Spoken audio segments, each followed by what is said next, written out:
Programmet præsenteres af Fishing Sealand, Danmarks Sportsfiskerforbund, Savage Gear og Garmin. I dag skal det handle om torsk. Jeg husker tydeligt, da jeg som lille barn var med på ungdomsskoleturene til Sejerø efter den årlige hornfisketur i Kristi Himmelfartsferien, hvor vi stod om aftenen og fiskede torsk på vores kystgrej i skumringen i Vaders ude på kysten. Uanset om man er helt nybegynder eller har fisket hele sit liv, så er torsken en fantastisk fisk at gå efter. Man kan fiske den fra kysten, som vi gjorde, man kan fiske den fra moler, man kan fiske den fra småbåd eller fra kutter, som vi skal her i dag. Lige nu står vi her i Helsingør Havn. Vi skal ud med skibet Fyrhånd og fiske ude på Øresund, hvor jeg gerne vil vise jer nogle teknikker til driv- og pirkefiskeriet.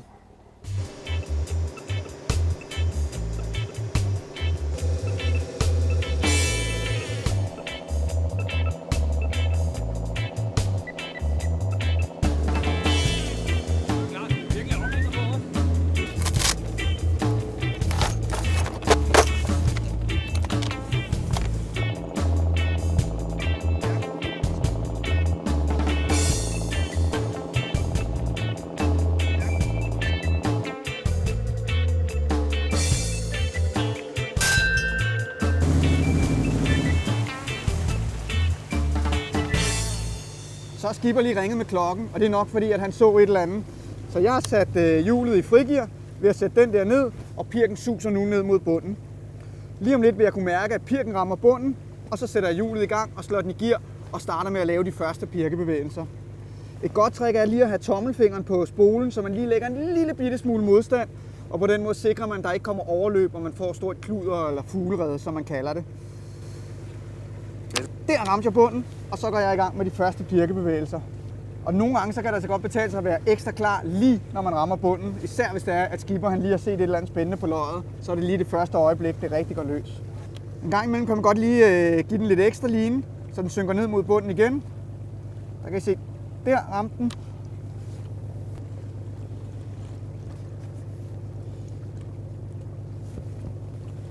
Så man er sikker på, at man hele tiden er nede ved bunden.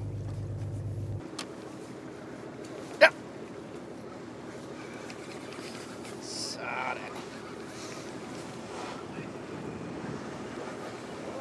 Og jeg er ikke den eneste, der har hug, kan jeg se. Sådan er det tit, at det er fisk. Så er det altid spændende at se, om det er på pirken eller på ophængeren. Og en flot torsk. Og der har jeg sådan en lille kølle eller gokkejern eller priest, som det vist officielt hedder. Og så får den en lige mellem øjnene. Sådan der. Og så er den død og klar til at komme med hjem til stegepanden. Står jeg og laver de her såkaldte pirkebevægelser. Og det er det, der får pirken og forfanger til at danse rundt nede på bunden og vise en fisk, der flagrer rundt og lokker torskene til bide. Nøjagtigt, hvad der er de bedste bevægelser, det kan der være mange meninger om. Men generelt vil jeg sige, hvis du sådan hiver den op i nogle ryg, så den bliver lidt levende, og så lader den sænke igen, til du mærker bunden, jamen så er du altså ikke helt ved siden af. Og igen her er det rigtig vigtigt, det med, at man mærker bunden hele tiden. Alt efter hvor hurtigt båden driver, og hvor tung en pirk man bruger, så vil man gradvist drive længere og længere væk fra den. Og på et tidspunkt, så kommer der simpelthen for meget vinkel på linen, så når den er herude omkring, så vil jeg foreslå, at så hiver man ind igen og dropper på ny. Sådan så man så vidt muligt hele tiden fisker lige ned og ikke langt skråt derovre af. Og det er simpelthen fordi, at hvis du har for meget vinkel på, så kan du ikke give de der livlige bevægelser, der skal til, og det er også sværere at holde på den. Når nu man fisker så bundnært hele tiden, så kan du ikke undgå, at man en gang imellem får bundhug. Det skal man altså ikke være så bange for. Som regel, så kan det være noget tang eller en musling eller et eller andet, og så kan man godt lige få revet den op. Og andre gange, jamen, så er man simpelthen bare nødt til at knække linen af, og så mister man en pirk. Men det er altså en del af det.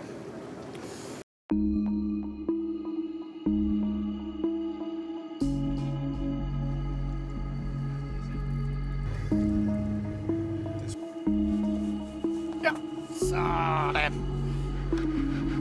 Det der, det bliver man aldrig træt af.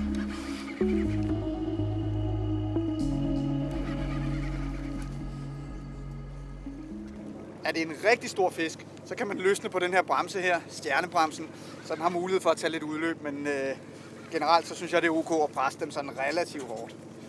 Måden jeg fighter torsken på kaldes at pumpe. At jeg løfter den op, og så hjuler jeg ind, mens jeg går nedad. Og så løfter jeg den op igen, og hjuler ind, mens jeg går nedad. Og det er især vigtigt til store fisk, og det er simpelthen fordi, at så skal man bruge færre kræfter, end hvis man bare holdt stangen helt stille og prøvede at hjule den ind. Så var det kun ligesom håndmusklerne og selve hjulet, man kørte den ind på. Nu kan man ligesom presse den ind.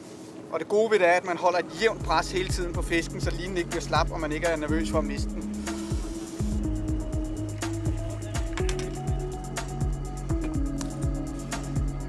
Torsken er altså virkelig en smuk fisk. Og så er den altså også lidt rå med sin store mund og tænder, og kan have en lidt hård attitude. Og jeg elsker i hvert fald at fiske efter torsk. Det her er et helt klassisk pirkesæt, som kan bruges i rigtig mange forskellige situationer. Det er relativt kraftigt og betegnet 20-30 pund. Stangen er en stang på 6-7 fod, og hjulet er et størrelse 7000. Grej som det her er kraftig nok til at kunne klare tunge pirke, hvis man skal fiske dybt eller der er stærk strøm. Og skulle man være heldig at fange en måler, som de famøse torsk over 10 kilo kaldes, så er det altså også godt med noget rigtig kraftig grej, der kan holde til det. Den her pirk er på 150 gram, men man vil altså også godt kunne fiske med tungere pirke med det her grej, hvis det var det, man ville. Pirke fås i et væld af forskellige modeller, størrelser, farver, tyngder osv. Generelt kan man sige, at dem, der er meget cylindriske og rørformede, de kommer hurtigt ned til bunden, hvor dem, der er mere flade i det, de har en mere livlig gang. Så det vil sige, at det er nemmere at komme ned med dem her, men nogle gange så fanger den her slags lidt bedre. Jeg hælder lidt til den her type, men det afhænger lidt af situationen. Man kan sætte en blæksprut på, ligesom her, man kan lade være, og der er mange ting at eksperimentere med. I de fleste situationer vil jeg ikke sige, at det er det, der er mest afgørende. Det handler om at fiske et sted, hvor der er torsk, og om at kunne holde bunden. Den her ophænger er en færdig rig med 3 ophænger på. Det er blæksprutter. Man kan få nogle, hvor det er lange gummiorme eller slanger, nogle, hvor de ligner fisk. Der findes flere forskellige modeller at vælge mellem. Det kan du snakke med din lokale grejhandler om. Den med blæksprutterne er en absolut klassiker, som jeg i hvert fald kan anbefale.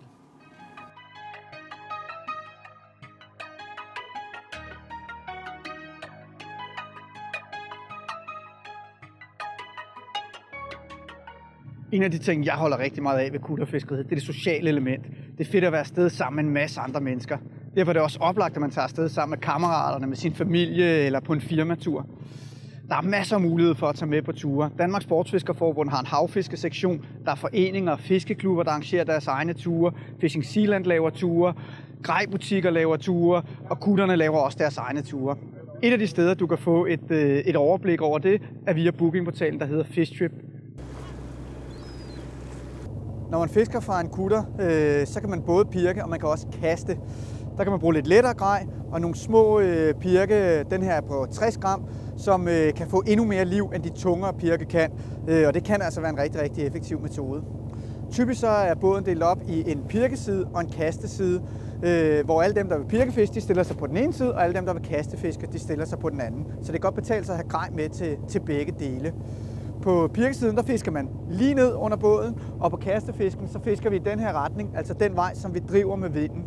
Så kan vi tage grejet, kaste ud af, lade den lille pirk synke ned til bunden, og så gradvist indhenter båden den, mens vi fisker den og kan mærke, hvad der sker nede ved bunden. Hvis du står ude ved en sø eller på kysten, så er der god plads til at høvle igennem et ordentligt overhåndskast.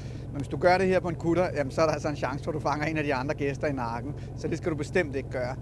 På en båd, der bruger man et underhåndskast, hvor du tager og vipper pirken ud, sådan her, i en blød bevægelse, og det kan faktisk ryge rigeligt langt på. Så lader man den synke ned til bunden, og det gør man ved at holde øje med, hvornår at linen ryger hjulet, mens den går på vej nedad, og så prøve at få en fornemmelse for, hvornår den rammer bunden. Det kan være en lille smule svært at registrere. Så mærker jeg sådan her med fingeren, så jeg helt tydeligt kan mærke, når den rammer bunden. Der ramte den bunden.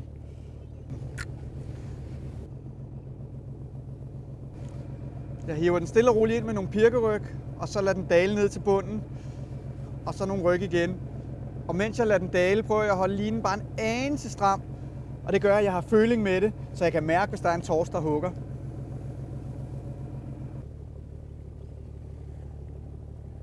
Man mig lige at lade den lige falde tilbage. Ja! Sådan. De fejler altså godt på det lette grej her. Så på den måde er det sjovere at fange dem på den her måde end på pirkegrej. Så skal man tænke på, at den her line den er noget tyndere. Så selv med de mindre torsk skal man lige være forsigtig, når man løfter dem. Og kan man lige få fat i forfanget sådan her.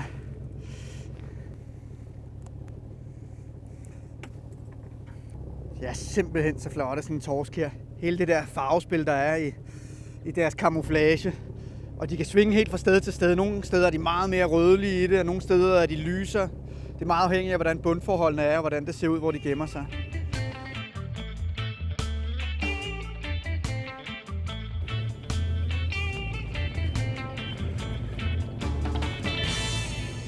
Fejder altså bare godt på spindegrad, sådan en torsk.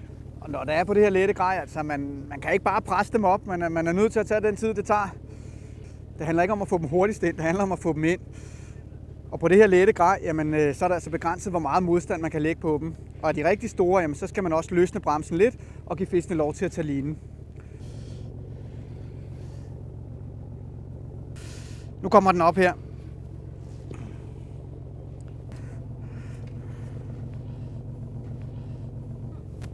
Sådan. Ja, vi skal have gæster i weekenden, men jeg har egentlig nok, så den her, den ryger tilbage igen. Og så kan den få lov at vokse sig rigtig stor. I Danmark er der ikke nogen regler for, hvad det maksimale antal fiske, man må tage med hjem er. Men derfor behøver man jo ikke at tage alt, hvad man fanger med hjem, som er over mindstemålet. Så har man det, man skal bruge, så er der altså også god stil at sætte nogle fisk ud igen.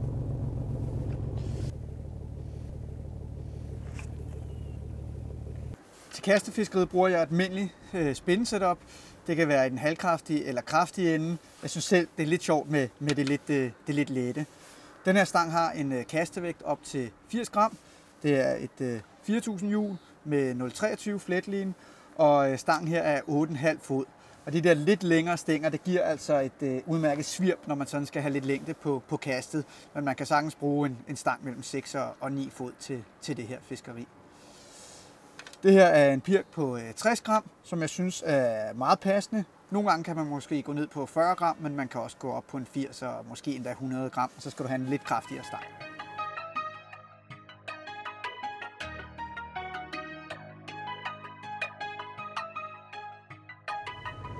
Det fungerer jo sådan set glimrende med det klassiske pirkegrej, men i nogle situationer så kan man også sagtens pirkefiske med lettere grej, hvis man har lyst til det.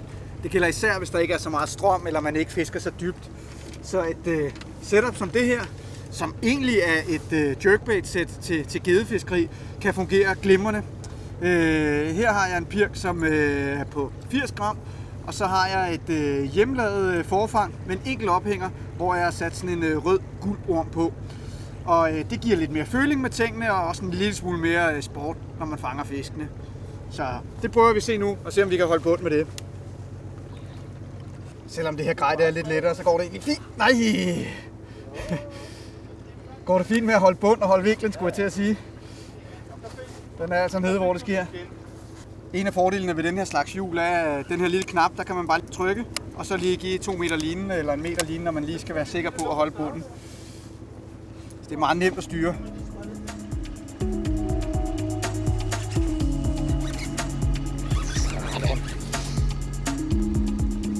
Det er skønt.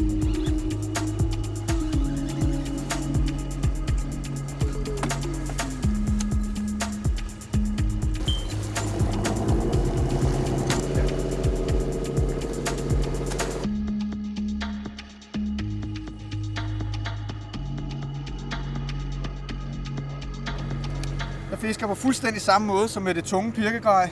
Kører den ned til bunden og mærker, når den stopper. Og i princippet kan man bruge rigtig lette pirke. Det er bare vigtigt, at man er sikker på, at man kommer ned og kan holde bunden. Så hellere lige lidt for tung end lidt for let, hvis man er i tvivl.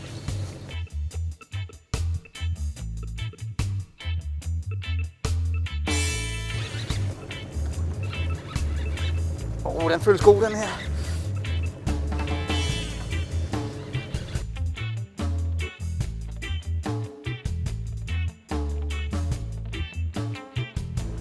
Der var altså en på både pirken og på ophængeren på en gang.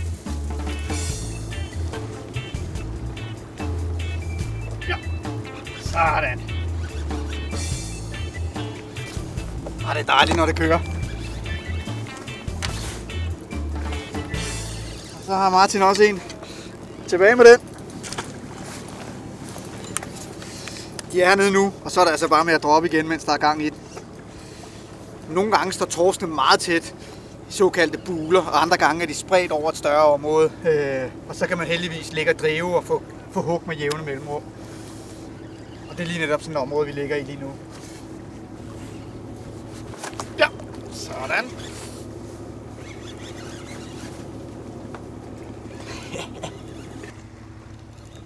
Torskefiskeri er jo virkelig et fantastisk fiskeri, at man kan komme ud og have så meget action og fange mange fisk på en dag og have noget med hjem til at spise. Og det er sådan en rigtig, rigtig fed idé at lave den her slags ting sammen med børnene eller familien. Den var altså faldet for den lille ophænger af guldborm. Ud med dig. Til det lette pirkefiskeri, så er det faktisk en jerkbait gedestang, som jeg bruger. Stangen er næsten 7 fod med en kastevægt op til 125 gram, og så har jeg et lille lavprofil multihjul med en 0,25 fletline på.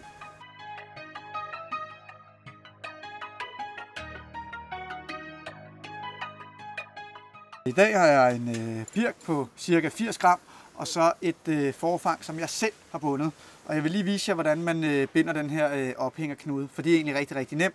Og så kan man lave sin helt egen forfang. Helt simpel torskeforfang med en enkelt ophænger på. Jeg vil nu benytte noget 0,60 monofil-line. Man kunne også bruge lidt tykkere line til det kraftigste, og man kan selvfølgelig også bruge fluorkarbon, hvis man vil det. Jeg tager min line, og så laver jeg sådan en lykke her med et hul i midten. Så snor jeg den så cirka 4-5 gange, og så får jeg så fat i den her, og hiver igennem her, og lige bruger tungen til at holde den med.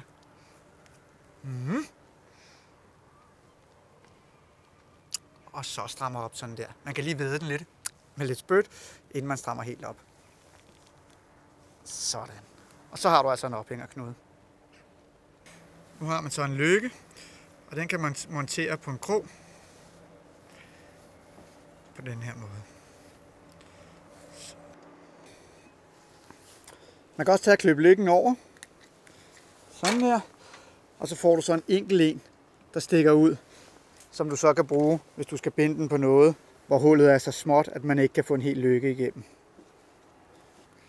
Og der binder jeg en almindelig clinch knot. Alle de her knuder, en god måde at lære dem på, er at simpelthen at bare gå på YouTube og søge på clinch knot. Og så er der en masse forskellige videoer, hvor folk viser dig meget nemt, hvordan du binder de her knuder. Nu har jeg så mit forfang med en ophængerkrog på. Det binder jeg så fast i en svivl, som jeg sætter fast til hovedlinjen med en knot og knot. Ned i den anden ende binder jeg min pirk på, og jeg kunne selvfølgelig også sætte en lille hægte på, så jeg på den måde kunne skifte pirk, hvis jeg ville det. Når det kommer til selve ophængeren, er det nærmest kun fantasien, der sætter grænser for hvad du kan bruge. Da jeg gik til fiskerilærer i ungdomsskolen, jamen så bandt vi vores egne torskeophængere og tog ud på Øresund og fangede torsk på dem. Og det kan du selvfølgelig også gøre. Jeg er rigtig glad for at bruge orme og bruger alle mulige forskellige ormevariationer. Blandt andet de her guldborme, som har den fordel, at de også dufter dernede. Man kan selvfølgelig bruge blæksprutter, ligesom der er på mange færdigkøb forfangene. Man kan bruge sådan nogle små rejer. Jamen, der er stort set ingen grænser for, hvad det er. Så leg lidt rundt med det og lav eventuelt et forfang med flere forskellige ophænger på og se, hvad der virker.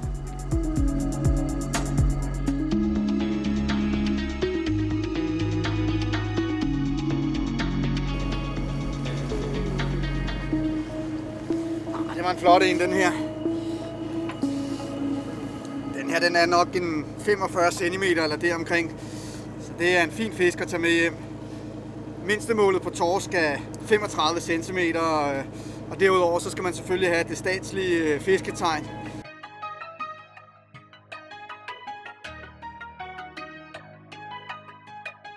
Og de fleste de vælger altså at sætte de mindste torsk ud. Selvom de er over 35 cm, så synes de fleste de skal være oppe i den her størrelse, for det er en fin spisefisk.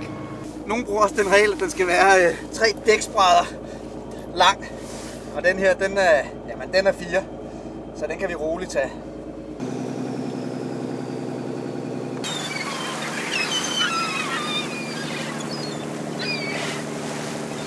Det er altid dejligt at få ordnet fiskene, mens man er ude, så man ikke skal stå hjemme med det i køkkenet.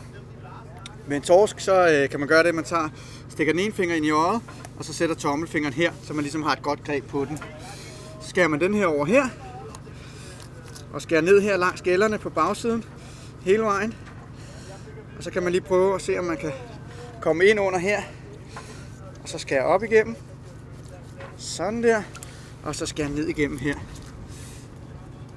Og så er det altså lige til at tage og hive alt det her ud. Sådan der, så er den ordnet og klar.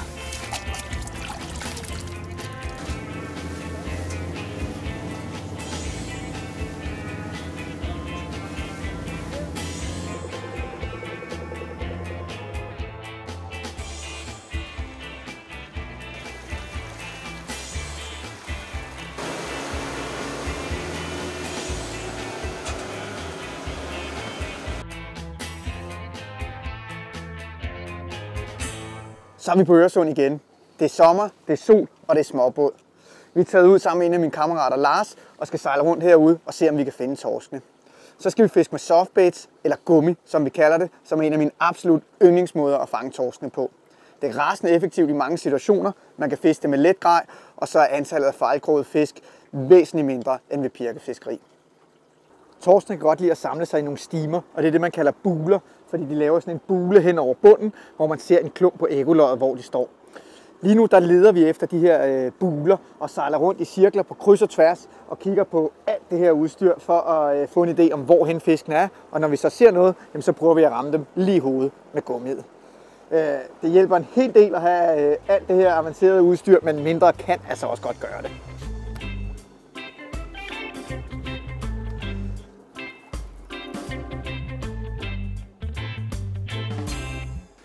Fiskeri med gummidyrene er primært noget, der foregår med lettere grej og på lavere vand. Men lige nu der har vi altså fundet nogle fisk herude på 50 meter, og så kan man altså sagtens fiske med almindelig halvkraftig pirkegrej og gummiavn i den tunge skala, ligesom det her, og komme ned, hvor fisken er, og fiske sammen med pirkefiskerne og stadig have succes på gummiet.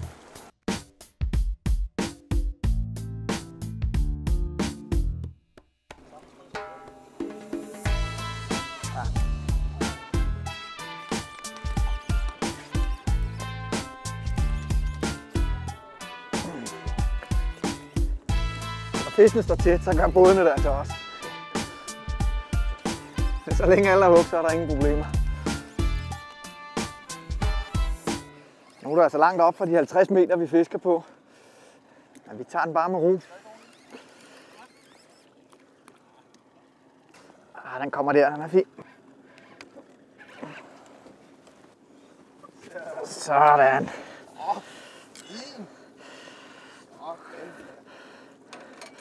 Og det her, det viser jo glimrende, at man sagtens kan fiske med gummi på det lidt dybere vand.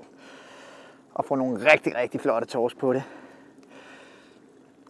Og det var altså den her gummiål, at den her den faldt fra. Lars han har altså en ordentlig kølle i båden til det her formål. Så den får en sådan der. Og sådan en sommerdag her, så er det altså godt med en køleboks og nogle fryseelementer. Så den kan ligge og holde sig godt, sådan en her. Sådan. Der findes heldigvis rigtig meget forskelligt at vælge mellem, når du skal fiske efter torsk med gummidyr.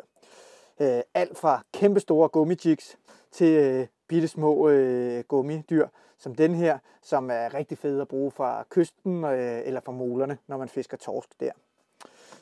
De kommer typisk i sådan nogle pakker, hvor de er lige klar til at fiske med en ekstra hale, men man kan også finde nogle løsninger, hvor man tager et hoved og så monterer en krop på selv. Typisk kan de inddeles i to typer haler, som er en paddletail hale eller en curlytail hale, og den klassiske og min favorit i de fleste situationer er den her type, der imiterer tobiser. De er bare suveræne i rigtig, rigtig mange forskellige tilfælde.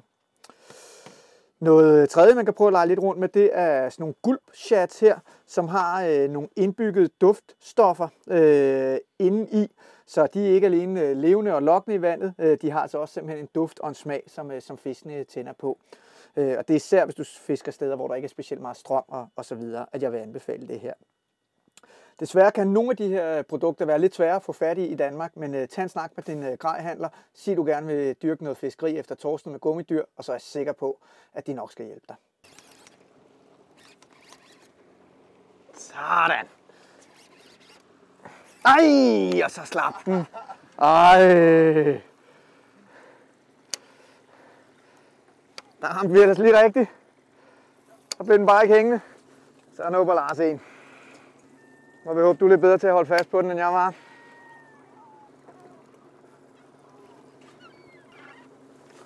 Og herover. Det er altid det spændende det sidste øjeblik, når man lige ser, hvad der er på vej op.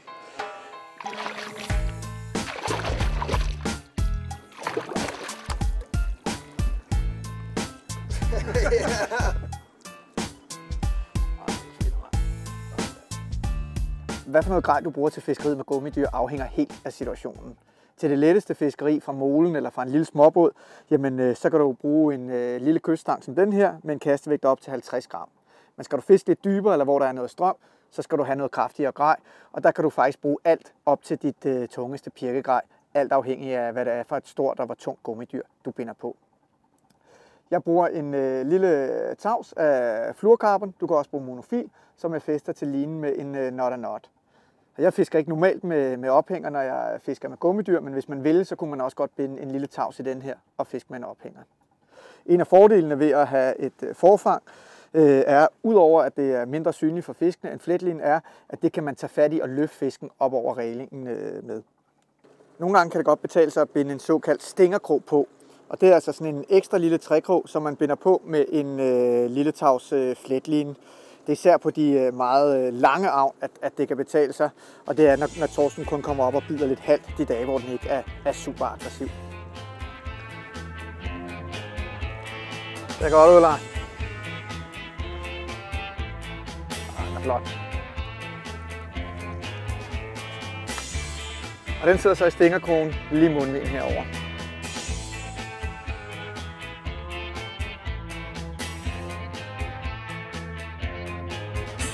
Gummidyrene er ikke bare sjove at fiske med og rasende effektive, de er også noget af det aller nemmeste at fiske torsk med.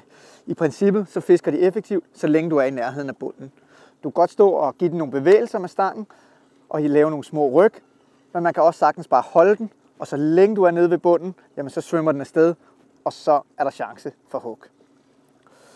I forhold til pirkefiskeriet kan du meget nemmere tåle at få en større vinkel på, fordi så svømmer den langs med bunden og ser levende og lokkende ud, hvor at pirken skal helst have de der op- og nedbevægelser, som kræver en mere skarp vinkel i forhold til fiskeren.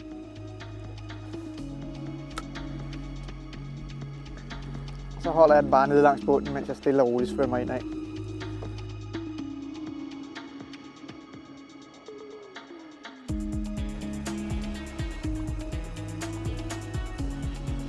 Dejligt.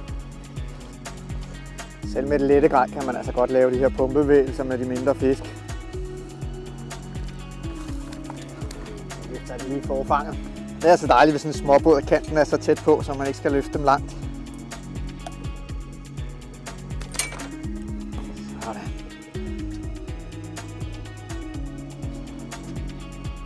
Dejlig spisefisk.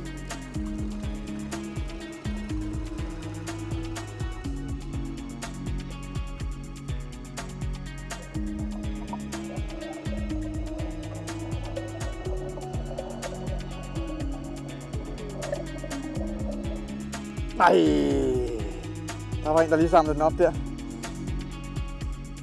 Der var jeg ikke hurtig nok med modhugget. Så ved vi, de er dernede. Ja, sådan.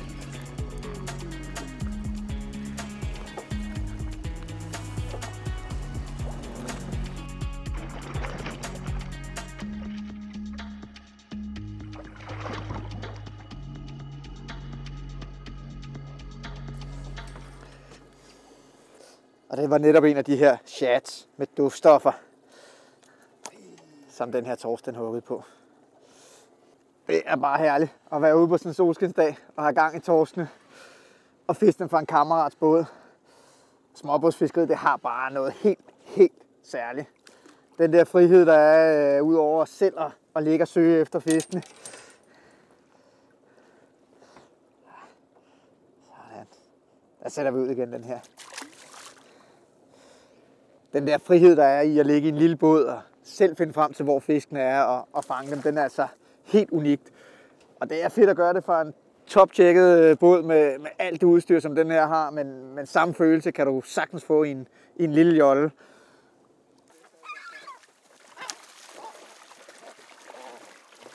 Det var en rigtig fed dag i dag. Masser af solskin, masser af torsk.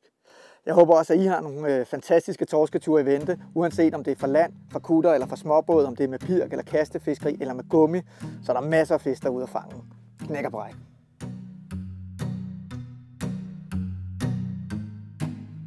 Programmet blev præsenteret af Fishing Sealand, Danmarks Sportsfiskerforbund,